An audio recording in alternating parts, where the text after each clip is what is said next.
Hey there, folks. You're here with your favorite red-haired, silver-tongued devil with a heart of gold with a chip on both shoulders. Welcome back to Rogue Reviews, folks. And here we are in a special edition episode to talk about the fifth and final season of the one and only legendary Boardwalk Empire. Now, first of all, this has been one of my personal favorite shows ever. And the way I look at television, or the history of television, or fiction on TV, is there is everything up to The Sopranos, and then everything after that.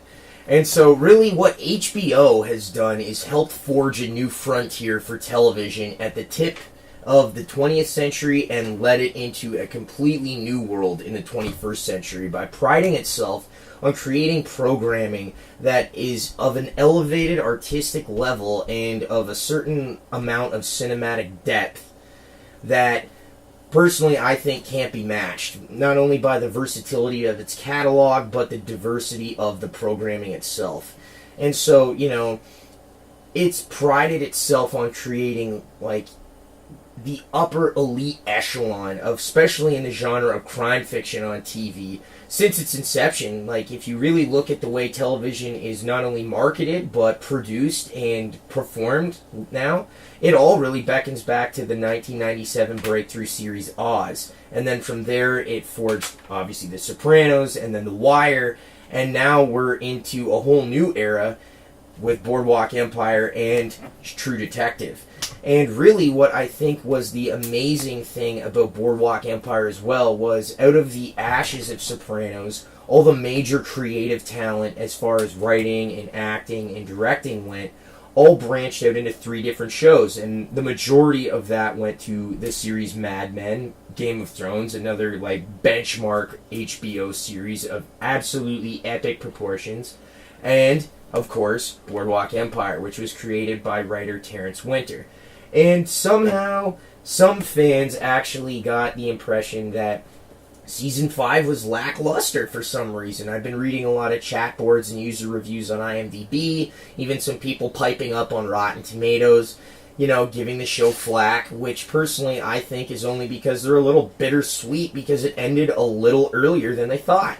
They thought some of it was boring or the writing was a little lackluster, but personally I think that's really stemming from the fact that maybe these people, much like myself, anticipated the show to go for at least 6 seasons, and it only went for 5. And I think part of that, and I'm not going to solely pin it on this factor, it's purely speculation at this point, but I do strongly feel that a big part of that is the fact that the creator and lead writer and producer, Terrence Winter, actually wound up writing the script for Wolf of Wall Street and taking almost a full year off just to focus on that. And one of the major disconnects with Season 5, I feel, is that it jumps from the end of Season 4, which is in 1926 or 7-ish, and then it goes straight to 1931. So it leaves a huge gap in time where it just jump cuts all the way ahead. And so, not that there's anything you probably don't already know, because I pride myself on not including spoilers in Rogue Reviews for all you lovely little folks out there, but it already fast tracks past the death of Arnold Rothstein and some other major characters throughout the entire series, where it just snap cuts to where, a lot of the bulldogs and the soldiers from Season 1, Lucky Luciano and Mayor Lansky and Al Capone, now they are on top. They are at the absolute throne of where organized crime sits in terms of the economic food chain and how it's structured. And so in terms of season-long arcs, you have, the rise of the Capone Empire to the point where now you have Elliot Ness on them, and the IRS is all over them. There's informants in their camp, and now they have to deal with successful problems or good problems. Because these guys aren't just jacking cars, and they're not stick-up guys robbing liquor stores anymore. They're the ones that brought booze to America and became millionaires. And so you have Charlie Luciano trying to forge a committee with all 5 families in New York City, and you have his trusted right-hand man, Meyer Lansky, and of course the newfound buddy in Season 5, Bugsy Siegel, tagging along, But speaking of historic characters that the show has done an excellent job of fictionally including in the show, there are also a new couple additions, including the very interesting introduction to Joseph Kennedy, which actually winds up brushing shoulders with Nucky before, any of his kids grow up, because Nucky's main arc in the season, and, somewhat throughout the series, but it's heavily emphasized in Season 5, is him leaving the life, trying to get out of the game, trying to move on, trying to do something fresh. And you could almost say that of all the characters in Season 5, where they're looking for closure, they're trying to start again, they're trying to find, a fresh beginning and to leave everything else behind, because at this point, a lot of them don't have anything left to lose. So even Nucky's still, knuckles deep in everything going on around him as far as criminal activity goes. This is him taking all of his business interests out of booze, and him trying to be the legit rep for Bacardi after he's been trying to bootleg rum out of Cuba, and he realizes that Prohibition repeal might actually go through. And so that's when he becomes buddies with Joe Kennedy, because he's looking for American investors in Cuban rum. But beyond that, he's trying to leave the gangster life behind and maybe actually go back to his wife and kids. And speaking of his wife, Margaret Schroeder, amazing. Here she went from, a woman who worked in a dress shop for, less than $1 a week, and now she's a stockbroker on Wall Street. She's making all of her own money, and she went from this, bread and butter housewife to this totally independent woman. And so when Nucky goes back to revisit her at the beginning of the season, she's like an entirely new person, and it's amazing because, you know how Nucky actually feels alone in almost every relationship he's in. He's always the one people are dependent on, and she's one of the only people he actually opens up to. So it's an amazing interaction between the two of them throughout the show at this point in the story, because it's almost like them being totally honest with each other. There's no more secrets anymore, and you see them fall in love with each other all over again.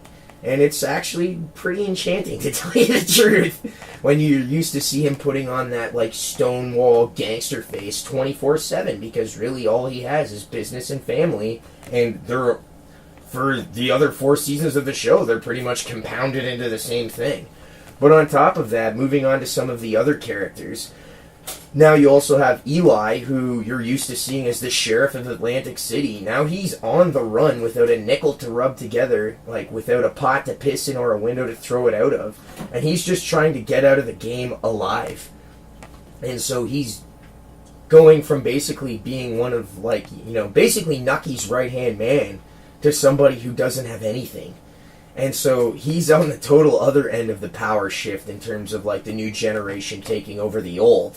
And then on top of that, you have Chalky White, a.k.a. Badass Number 1, escaping from prison and basically trying to find a new place for himself in the criminal landscape of the economic structure of the new world that he's a part of, now that they're competing with fat cats from Chicago, Florida, Cuba, Canada, New York, all of this kind of stuff, Kansas City, St. Louis, but they're all kind of converging in on him, and he doesn't know if there is even any room for him anymore. Plus, he's out to settle his score with the one and only evil bastard known as Dr. Narcisse. And now that you know he's actually secretly working for someone else, basically it's all about them going head-to-head for revenge of the Season 4 finale when Chalky's daughter actually gets killed.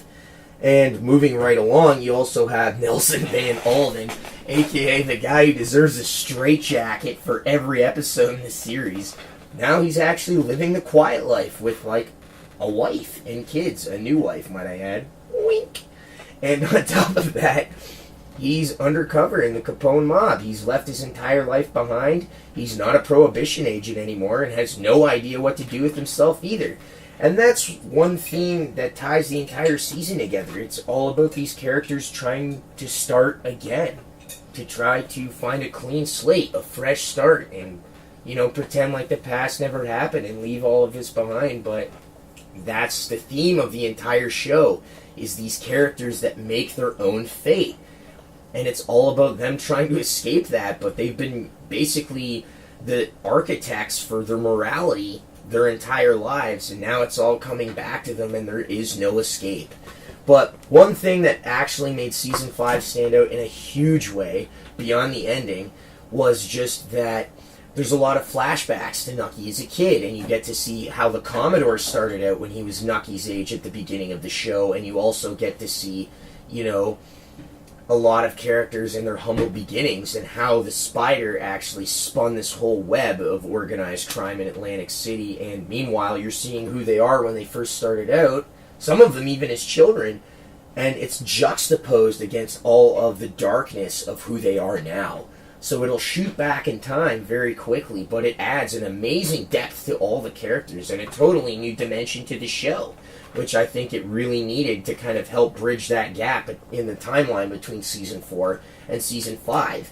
And you really get the genesis of the story brought right up against, like, you know, Hell's Gates at the end. And it truly is the end of an era. The fact that this show's only been on the air for 4 years, but they managed to squeeze 5 seasons out of it, is pretty amazing. And you know what? It was a great run with the boys from the Boardwalk, and it will never be forgotten. I'm sure they're going to include an amazing box set with the entire series and a whole whack of special features. And to tell you the truth, Terrence Winter, Alan Coulter, all the guys, producers Martin Scorsese and Mark Wahlberg, I can't wait to see what these guys do next. And thank you for an amazing run, fellas. It was truly unforgettable. And I'm sure many other fans sincerely appreciate how much and how hard you guys work to elevate TV to new heights that are unimaginable until you lay your eyes on it. It's been an absolute pleasure. And that about does it here for me on this installment of Rogue Reviews. Feel free to follow me on The Real Alex R. Young on Twitter, and check out any of my brother channels, Good Guy Games, Good Guy Biker, The Land Closet, etc. And I'll catch you guys next time for the next installment, and adios.